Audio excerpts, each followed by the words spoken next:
Tonight, Fox 10 investigates the brutal stabbing of a disabled Apache man. His family is appealing for justice. No arrests have been made, and now the FBI is involved in this. Fox 10 investigator Justin Lum spoke exclusively with the victim's family. We're learning more about Raymond Preston, a member of the San Carlos Apache tribe murdered in his own home after having a party. Preston was a proud gay man, and his family believes this was a hate crime. I was very close with my brother, Raymond. Jolene Gussian, still traumatized, remembering the quality time she spent with her brother, 53-year-old Raymond Preston, the day before his murder. On the morning of August 23rd, San Carlos Apache police responded to a call for an unresponsive man in the Bailes community of the reservation. Jolene says she learned the Bureau of Indian Affairs was also a part of the investigation. That's how I knew something bad must have happened. Police say Preston was stabbed multiple times in the face and neck.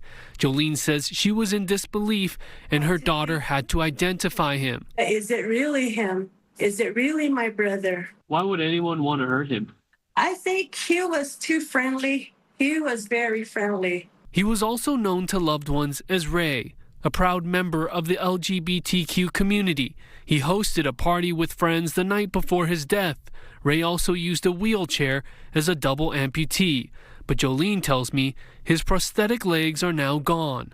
When he was getting beaten up, they must have took both sides of his legs off, and we don't know where his legs are at now. I asked San Carlos Apache police if there are signs of a hate crime. At this time, we're not ruling it out.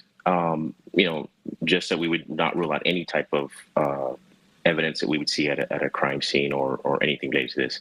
Ricardo Alvarado says there was no evidence at the crime scene showing monikers or hateful sayings to suggest exactly why Preston was killed. The individuals that happen to have been there, we've interviewed them on several occasions.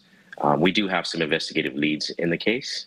However, we don't have all the information to, I would guess, change from investigative leads to suspects at this time. Investigators hope the public can provide more information as FBI assists with Preston's case.